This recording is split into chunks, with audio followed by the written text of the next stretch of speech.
Good evening and salutations, my YNR fans. So,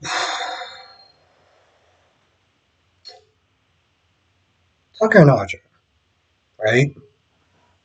I've said this in the live streams before, but I don't really understand Tucker and Audra too much. Like, I get that they have this whole mentor thing going on, but also because she's really hot, it's like, hey, we could be, I could be your mentor and, your F buddy, just to put it bluntly, right? And there's times he'll sit there and talk to her and be like, when he was talking about Kyle, he was like, I hope you're not sitting there falling for him or whatever. He's not good enough for you, and this, that, and the third. And, I'll just sit there and look and be like, all right, well, where's this going? It almost seems like there's times he wants to sit there and confess his feelings towards her. Um, then he'll sit there and stop. They'll have loving in the afternoon, and it'll just squash all that. And of course, at some point when he's done, he goes downstairs and he talks to Ashley. In the beginning, he treats her like trash, and I'm just like, would you have treated her like trash if you didn't get anything from Audra? Like, would you have still sat there and treated her like garbage? Anyway, eventually, he decides to be civil to her. They talk, and once again, Ashley's like, listen, I'm gonna try my best to sit there and try to fix the relationship between you and Devon. Meanwhile, Devon and Abby are talking, and Abby's like, yo, listen, can't you just sit there and just kind of have peace with him? This way he doesn't go after my family and your company. And Devon is like, it's not that simple. Because first of all, if let's just sit there and say, for the sake of argument, you're like, hey, listen, we could sit there and try and build our relationship, yada yada yada yada yada. Tucker's not an idiot, right? He's gonna see right through Devon, and Devon's like, listen, if it's not real, it's not gonna work. Abby's like, listen, I'm gonna do whatever it takes. Okay, I'm gonna sit there and take care of myself if I really have to. And she's like, why don't I work with you at Chancellor and Winters or whatever? Kind of that they're looking at this like, well, don't you run like a whole restaurant? So you're gonna have time to do that and that? I mean, I guess you want to sit there and protect your family, but you're kind of stretching yourself a little kind of thin on top of being a mother. So it's I don't know if that's exactly such a good idea. Billy's sitting there questioning Kyle on where he went because he went to go see Tucker. He comes back and he's like, "So your first day and you're already late?" So he starts sitting there being a smart ass to him, and basically he's just like, not even subtle at this point. He's just like, "I don't trust you." They pretty much have the same back and forth conversation until Summer comes in, and that's when Kyle's like, "Oh, what are you still doing here?" So he pretty much just kind of catches Summer up on their drama and the issues and stuff like that of Billy not trusting him and um, him accepting his role as pretty much third place in the company hierarchy. But even Summer's like, can you blame him for not really trusting you because you were so adamant to pretty much kind of just kick him to the side? What's changed? Then she gets into this conversation where it's like, this what if conversation of, well, if we didn't sit there and leave, if we didn't leave Milan or whatever, we would still be together. And it's like, woulda, coulda, shoulda. Like Kyle says, like, you drive yourself crazy on the what ifs. Now, at some point, Summer meets up with Chelsea and they decide to go to Crimson Lights. I just really think about that. She sees Chance and Chance and Sharon kissing. And at this, and here's the thing that gets a little kind of weird. I don't know Summer and Chelsea's relationship, but it's like, Chelsea clearly saw something between Summer and Chance. She's like, so what's going on? Apparently, Summer doesn't really have any friends, so she tells her like, she pretty much kind of tells her that she does have feelings for a chance, and it's not going to go anywhere, and you know Chelsea's like, well, do you think that they're serious? I don't, I don't really understand that.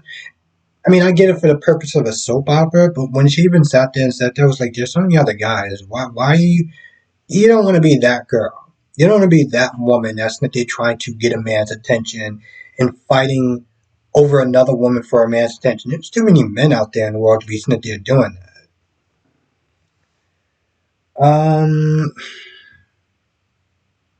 What else happened in this episode? Also, during the meeting with Audra and Tucker, Tucker pretty much makes it clear, like, yo, listen, once I'm done using him to get what I want, he's not going to be part of the company. I just want you to know that. And that's when Audra seemed like she was kind of putting up a bit of a fight for him, for Kyle. And that's when, Tucker's like, so you're not falling for him, right? And I remember if it was this episode or yesterday's episode, because I do kind of watch some of the episodes ahead. But, Audra's like, yo, listen, I will jump ship as necessary. I will sit there and always land on my feet. But when she said that she was going to jump ship, Tucker was like, jump to what? What are you exactly going to sit there and jump to? And I was very curious about that because it was just like, I get it that you're a survivor, and everything like that, but I'm like, where are you going to go to next? People in this town don't trust you already. You already managed to build up a bad reputation with everyone. What are you doing? You going to go to Jabal? You think that Jabal's going to sit there and take you after what you and there doing with Chancellor and Winter? You think they're going to sit there and be like, oh yeah, no, we can totally trust her? No, you're pretty much kind of screwed at this point. Is Tucker or where you're at? And given Nikki and Victor, screw Nikki for having because she's whatever. Victor and his erratic behavior, nah, he might as well sit there and start thinking about going somewhere else already.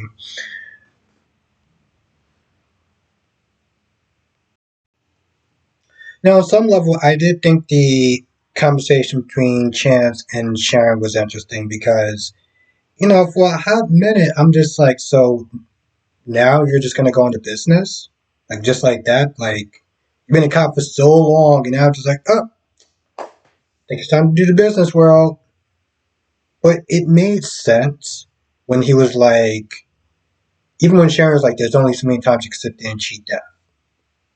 And what Chan started to realize, and he probably already knew this for a while, is that every time he's in the line of fire, every time he gets hit, hurt, whatever, he's putting his family through a lot of stress and worry and fear. And he's like, I can't sit there and keep taking chances like that, not just for myself, but for my family. And that's why he was like, maybe the business world may want to work, is something I could sit there and pursue. So at least it made sense on that level. This kind of sucked up because maybe if he, the thing is, if he would have probably gave up, there's a small chance if he would have gave up being a cop, him and Abby might have still been married. But I doubt that at the same time because Abby was always just like, "Oh, you're choosing this over us, or you're choosing that over us," and it's like, well, you knew the score when you married him, you know. But yeah, it did make sense when he did explain it that way.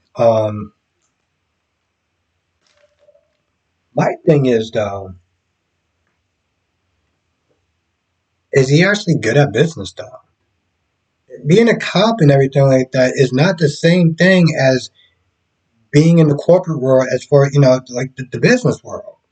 And he made a reference to like I don't exactly remember was it Catherine. He was like, oh, she didn't really know much about anything as far as the business world, and she was very successful. And I'm like, yeah, but that doesn't mean that lightning is going to strike, you know, twice in the same way. Just because she was miraculously good at it doesn't mean that you will. You know, like maybe private security might be a little bit better. Now, here's the thing: since he's pretty much like damn near the only cop that every time that something goes down or whatever, he's there. What happens when there's a crime? I mean, maybe they got the budget to sit there, and maybe get some extras or whatever. Maybe.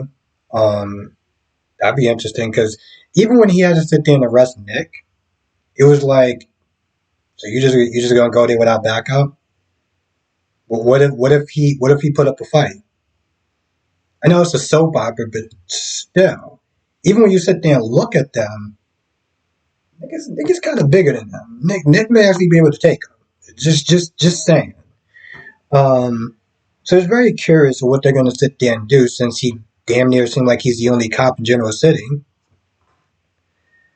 I feel like that's about it. I can't think of anything else. All I know, I also think it was a decent episode.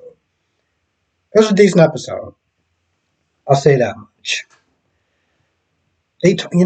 Okay. Now I gotta sit there and say this. Um, and this is more about Chloe because he did bring up Chloe, and Summer was all like, "Oh, it's kind of a shame that she's not working with us anymore." And Chelsea was like, "Oh, well, she doesn't like being told what to do." It's like, okay, cool. So I guess she's gonna start her own company. I mean, my whole thing was like, when she was with Sally, she really wants to sit there and try to work again or whatever. So this way she can contribute to her family and stuff like that. But she gave up that job so easily because she didn't like Summer telling her what to do, pretty much. And I'm like, boo, you're not the boss of this. Summer is.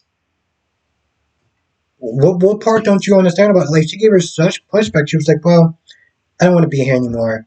I just think that, we're just creating differences and stuff like that. I'm just like, could you actually afford to just sit there and just leave?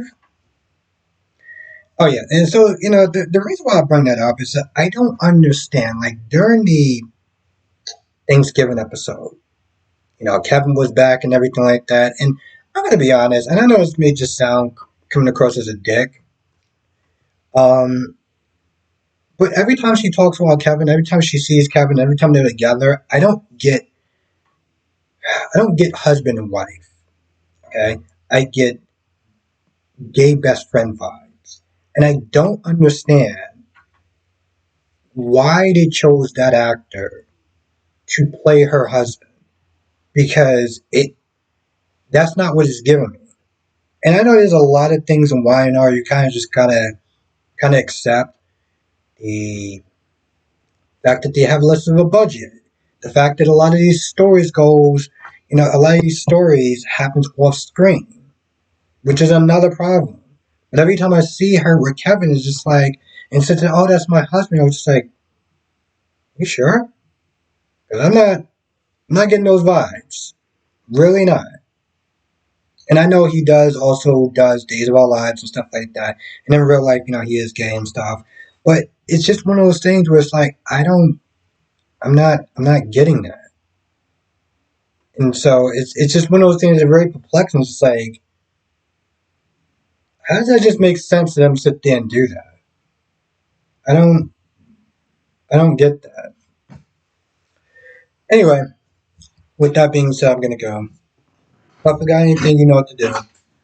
Come to a live stream tonight, 8 p.m. Eastern, 5 p.m. Pacific. We'll sit there and talk about all the shows. Young and the Restless, Born and Beautiful, General Hospital, and Days of Our Lives. With that being said, I'm going to go. Thank you for watching, and I will see you in the next video or live stream.